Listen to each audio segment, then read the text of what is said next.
Eu gostaria muito de estar aí, porque as apresentações, né? E eu trabalhei com o Roberto Carlos no século passado, praticamente.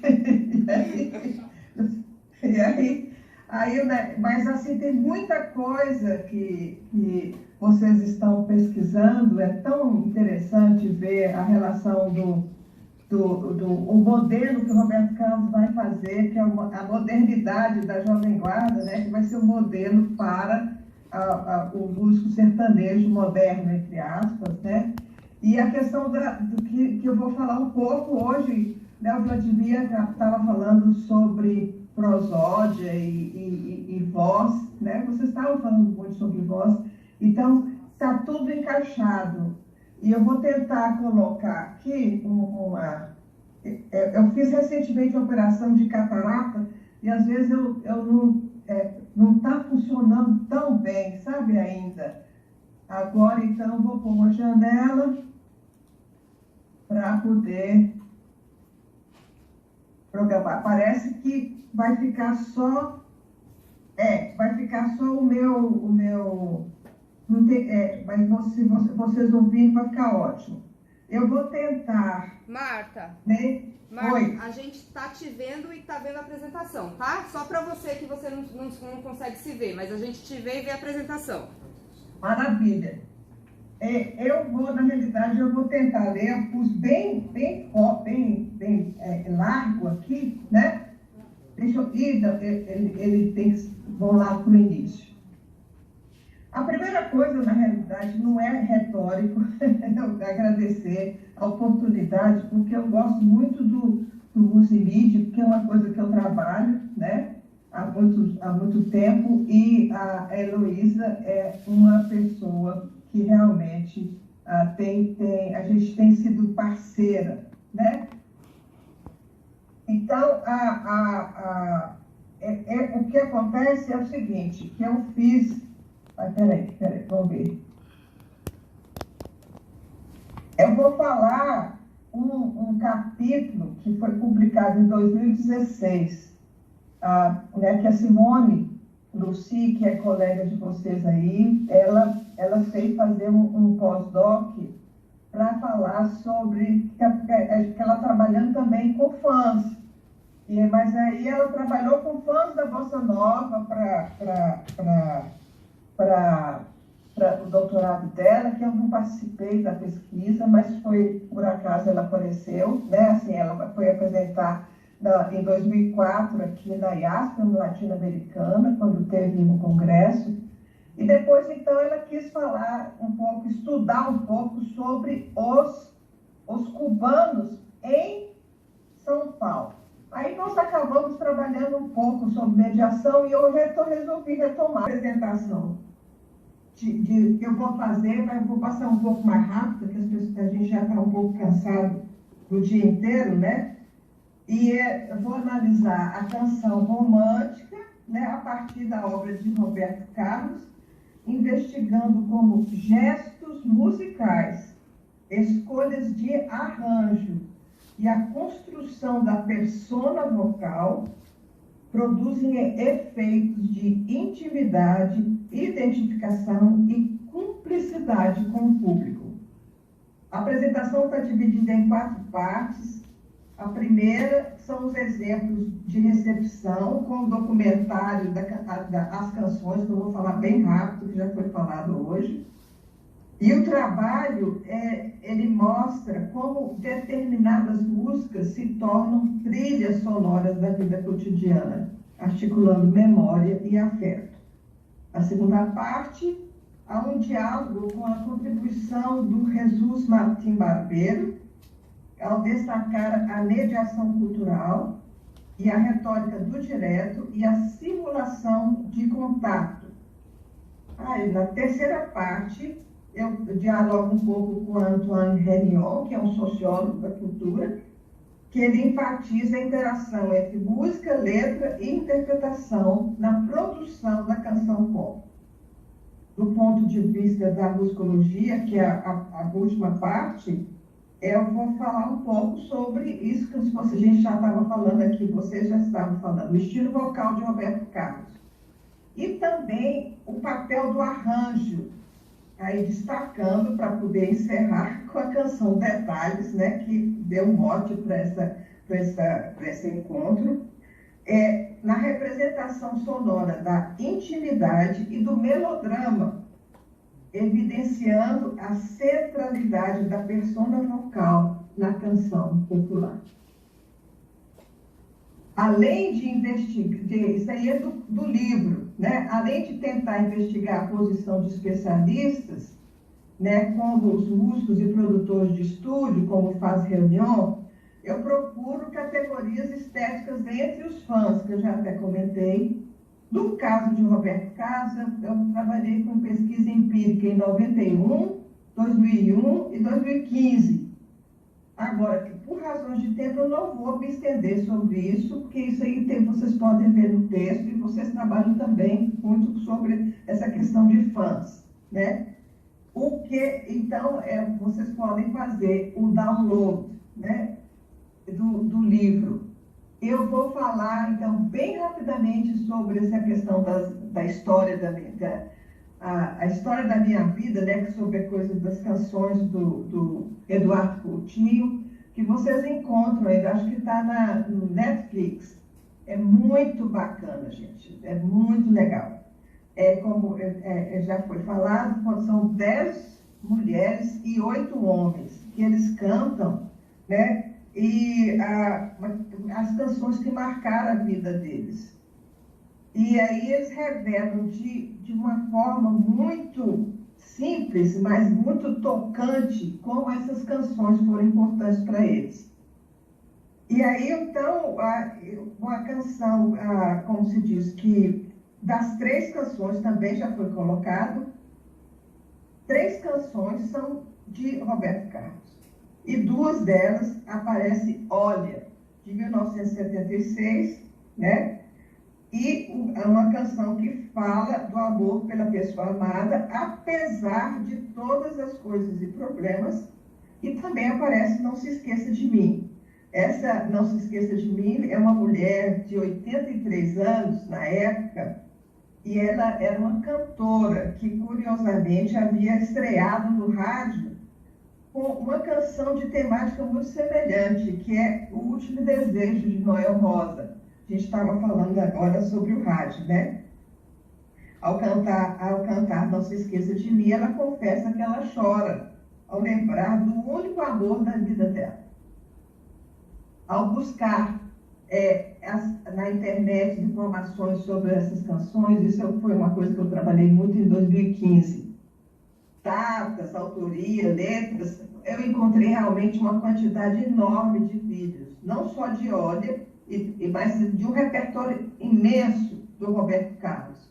Vocês conhecem todo esse material, e aí, então, quer dizer, os vídeos, eles dizem muito sobre a recepção e as formas de apropriação do rei, né, pelos internautas, como eu já comentei também no primeiro grupo de palestras. As imagens, elas variam bastante, são gravações de show, capas de disco com a letra da canção, ou apresentações de slides com cenas de casais, fragmentos de corpos e paisagens naturais, como flores, pôr do sol e praias. De modo geral, os internautas parecem preferir, eles parecem, pelo número, né, de hits, as reinterpretações feitas por outros usuários, seguidas por vídeos de show ao vivo, nós tivemos aí, né, o negócio de São Remo, e tem outros também. E, por último, pela gravação original com a imagem estática da capa dos discos. Um dos vídeos, dos videoclipes, Olha, né, que eu estava comentando com vocês, e um cara chamado Zé Otto. E aí, e o arranjador é o Chiquinho de Moraes, que ele é um músico muito sensível. fez arranjos excelentes para o Roberto Carlos, não só para o Roberto Carlos, mas até também, por exemplo, o Circo Místico, né, que ele fez a orquestração, etc. Aí é interessante que no vídeo, vamos passar as imagens aqui, as imagens se transformam continuamente. É uma pedra brilhante que vira lua, depois luz, depois a cabeça de um fósforo, até que depois, na segunda estrofe, ela vai aparecer um olho. E o autor do vídeo, ele explora o jogo de sentidos da palavra olho. Olha, né, que é o imperativo, e a ênfase nos olhos da pessoa amada. O ponto culminante, na palavra inconstante, retorna a imagem do fósforo e seguido da promessa de mudança. Aí tem um intervalo, eu pus acelerado, né, para a gente poder ver. E tem um solo de sax soprano. E a canção retorna, então, às estrofes finais, ampliando o espectro sonoro, até terminar num fade out. É interessante porque o outro vídeo que foi feito, e em 76, o Roberto Carlos chamou, ele chama de professor Paulo Moura. Ele era realmente professor, acho que da Escola de Música da UFRJ, né? E aí, então, é muito interessante isso aqui, que é esses convidados, né? Que também foi uma coisa discutida aí. Dos cumprimentos, dos comentários, o público destaca o arranjo, a harmonia, a melodia e repete uma ideia recorrente, que é: essa música fala com a gente. Esses comentários revelam algo fundamental: a transversalidade geracional do público de Roberto Carlos. Foi chamado hoje de manhã, hoje mais cedo, foi chamado de parasociabilidade, né? E esse laço emocional. As pessoas, ele disse, eu cresci ouvindo e ouço até hoje. Eles convivem com adolescentes que afirmam também. Isso aparece nos comentários. Aprendi a gostar porque minha mãe me mostrou. Do ponto de vista da musicologia, a questão fascinante é identificar quais gestos musicais produzem esse efeito de intimidade, de cumplicidade, que faz com que o ouvinte se reconheça na canção. E nesse processo, tanto o cantor quanto o arranjador têm um papel decisivo na construção da persona, com a qual milhares de fãs da música romântica se identificam. Agora eu vou passar para esse setor, que eu vou falar um pouco rapidamente também, porque também tem lá no texto, mas é porque eu trabalhei com esse, eu não sei se... Ele é da comunicação, o pessoal da comunicação trabalha muito com Jesus Martim Barbeiro, né? Chama atenção, no caso de Roberto Carlos, que, como propõe Jesus Martim Barbeiro, que a sua trajetória não pode ser explicada apenas pelos meios de comunicação, mas, sobretudo, pelos contextos em que essa comunicação acontece. Ou seja, não é só a televisão em si, mas a forma como ela entra no cotidiano das pessoas. Segundo Barbeiro, os meios de comunicação de massa, especialmente a televisão, não é o rádio que nós estamos falando, agora é a televisão, criaram dispositivos muito específicos para dialogar com o cotidiano familiar. E esse cotidiano é um espaço ambíguo, é um lugar de conflitos e tensões, mas também um dos poucos espaços em que as pessoas conseguem expressar desejos, frustrações e afetos. Esses dispositivos funcionam basicamente a partir de duas estratégias. A primeira é o que Barbeiro chama de retórica do direto. a sensação de proximidade, a magia de estar vendo de perto. A segunda é a simulação de contato, que é uma tentativa de vencer a dispersão do dia a dia, criando intermediários entre a vida cotidiana e o espetáculo. Eu estou falando errando, porque fica melhor para a compreensão. Um desses intermediários é uma figura muito conhecida por todos nós, que é o animador, apresentador, né? Na televisão brasileira, nós temos muitos, né? Chacrinha, Silvio Santos, Faustão, Ratinho. Eu fiz essa pesquisa há mais tempo, né? Esse personagem vem do espetáculo popular, vem do circo, né? E fala diretamente com o público, e o teatro também, né? Do teatro popular. Ele porque usa um tom coloquial, informal, como se estivesse conversando dentro da casa do espectador. Essa simulação permanente de diálogo ajuda a explicar algo central na televisão, que é a predominância da palavra. O discurso televisivo combina o visual com a lógica do contato direto, apoiando-se fortemente na oralidade, algo fundamental nas culturas latino-americanas em geral. Essa forma de comunicação também muda a nossa experiência de tempo. Segundo Barbeiro, trata-se de um tempo fragmentado e repetitivo, que media o tempo do capital e o tempo do cotidiano. Não é um tempo produtivo, medido em números, mas um tempo feito de repetições, de ciclos que começam, terminam e recomeçam. Nesse contexto surge o que ele chama de estética da repetição. É a variação de um mesmo modelo, como acontece no conto popular, no melodrama e na canção também, especialmente a canção com refrão. E aqui, o reconhecimento e a identificação são fundamentais para o prazer do público. É exatamente nesse ponto que entra Roberto Carlos. Ele se apropria desta lógica de uma maneira muito particular. A repetição em sua obra não está tanto entre canções diferentes, mas dentro de cada canção, na repetição de fragmentos de gestos musicais.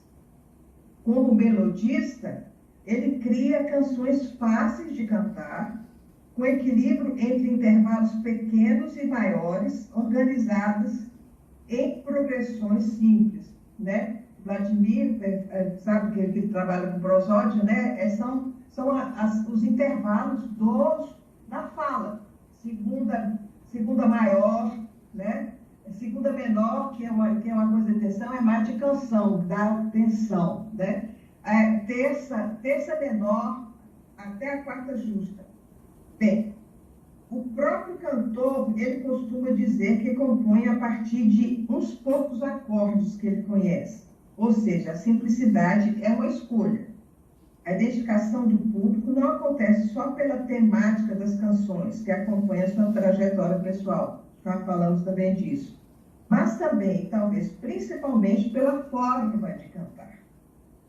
Seu estilo vocal é coloquial, próximo da bossa nova. Ele começou cantando bossa nova, se vocês devem se lembrar. E marcado por uma retórica intimista e confessional.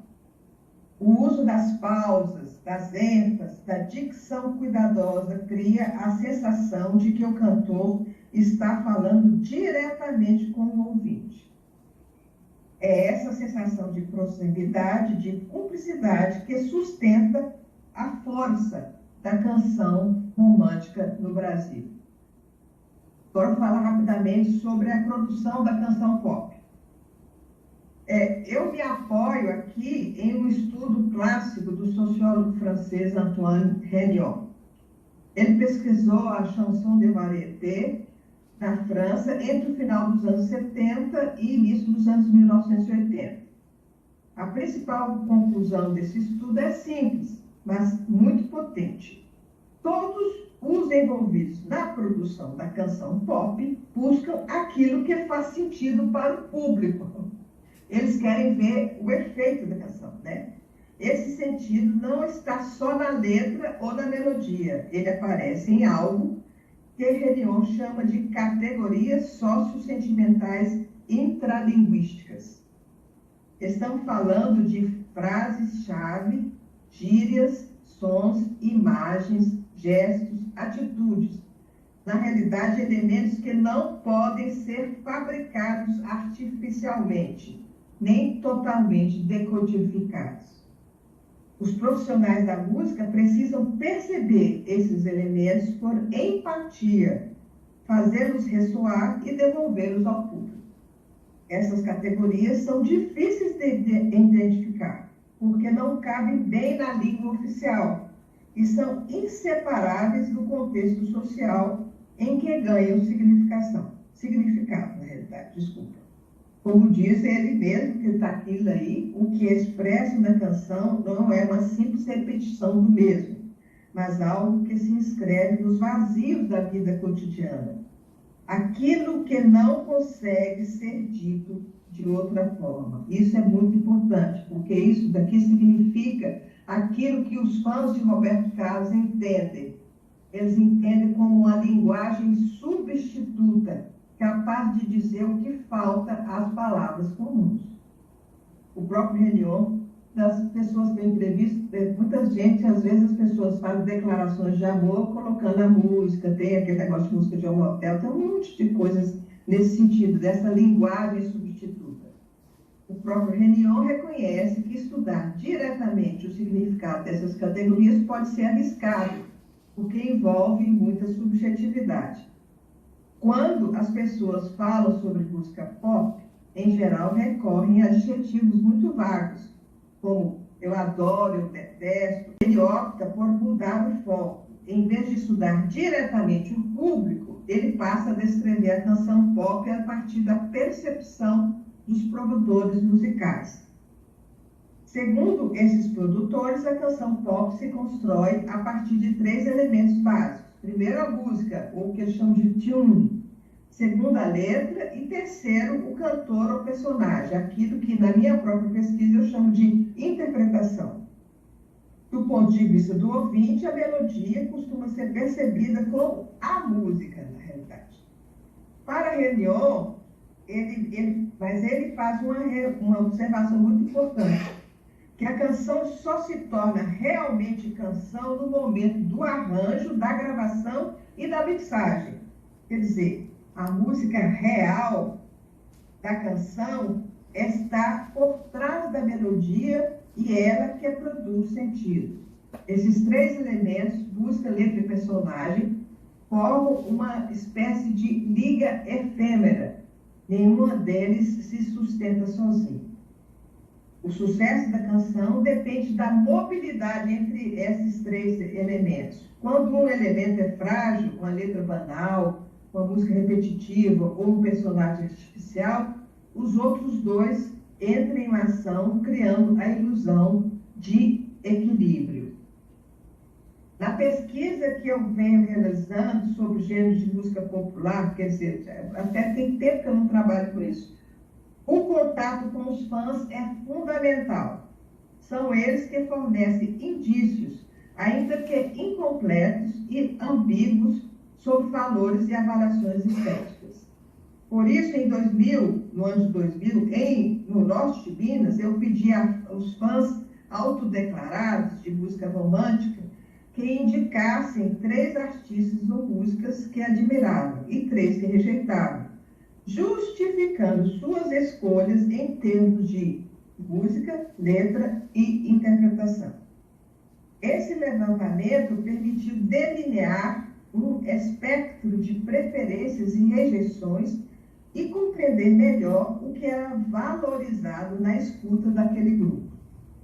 Os resultados dessa pesquisa dialogam diretamente com um estudo de mestrado em fonoaudiologia desenvolvido por Sônia Coelho de Oliveira sobre a voz de Roberto Carlos. Nesse estudo, o público foi investigado por meio de questionários aplicados tanto a uma amostra da população de São Paulo, quanto a fãs reunidos em comunidades do cantor no velho Orkut, que eu acho que nem existe mais. Além disso, a voz do cantor foi analisada tecnicamente por fonoaudiólogos e professores de canto com apoio de análise acústica. O repertório analisado cobriu o sucesso da década de 60 a 90, com destaque para detalhes e emoções. Os resultados mostram que, a partir dos anos 70, o estilo vocal de Roberto Carlos passa por mudanças sutis, mas significativas. Ele sai do rock adolescente e se consolida na chamada maturidade romântica.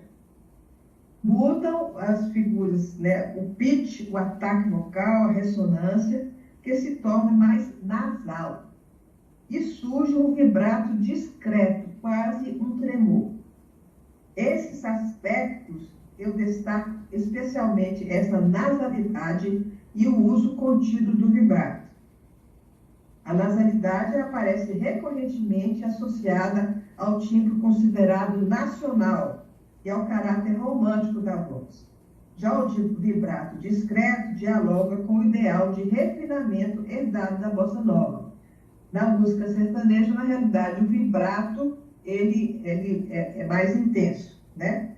Apesar que muitas vezes é interessante que das duplas a afinação, a voz tem que estar casada, né? Esse é um dos parâmetros de avaliação da música musical, né, da música sertaneja. Eles têm uma afinação perfeita. O Roberto Carlos também é muito afinado. Essa leitura se conecta tanto com autores como Luiz Tati, quanto com estudos clássicos de Mário de Andrade, que já apontavam o nasal como traço central do canto brasileiro, especialmente entre cantores chamados naturais, entre aspas. Ao articular essas referências com estudos mais recentes, vemos que esse tipo de timbre nasal e agudo sugere uma masculinidade mais suave, vulnerável e moderna, algo fundamental para entender a persona vocal construída por Roberto Carlos. Por fim, vale lembrar que, apesar das mudanças ao longo da carreira, Roberto Carlos nunca abandonou sua interpretação aveludada e suave. Mesmo transitando do rock à canção romântica, seu estilo vocal manteve coerência, pouco vibrato, articulação clara e emissão contida, elementos centrais para a intimidade que sua música continua produzindo. Agora, estou me aproximando do final, falar um pouco sobre esses gestos musicais, né? Para concluir, eu gostaria de apresentar uma síntese da parte musicológica do trabalho, ou seja, como os músicos representam intimidade e sentimento em suas performances. Mais especificamente, vou falar desses gestos musicais ligados à intimidade e de como esses gestos, em especial a escolha dos instrumentos pelo arranjador e a construção da persona vocal pelo cantor, funcionam na canção romântica brasileira. O exemplo mais emblemático que eu considero é a canção Detalhes. Aí, aliás, foi tão citado, a gente devia ter chamado, né? Segundo Paulo César de Araújo, ele marca definitivamente a consolidação de Roberto Carlos como o maior cantor romântico do país. Ele é claramente um fã. Araújo define Detalhes como uma canção de dor de cotovelo moderna.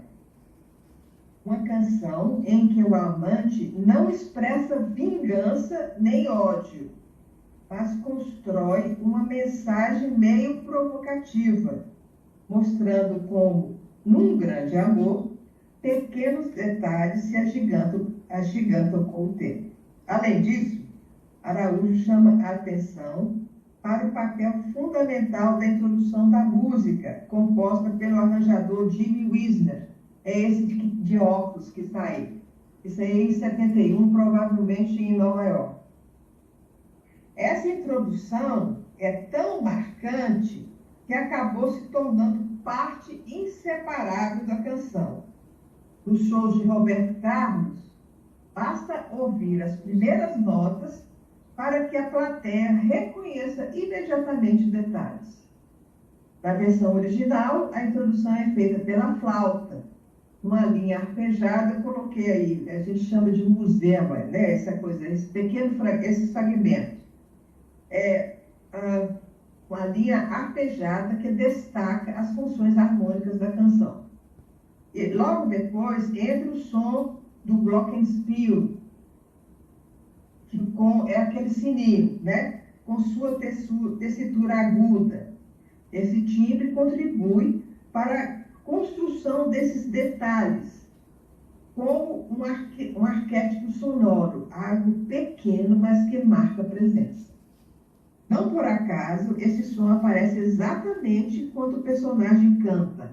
Detalhes tão pequenos de nós dois, né? Criando uma relação imediata entre a palavra e o som.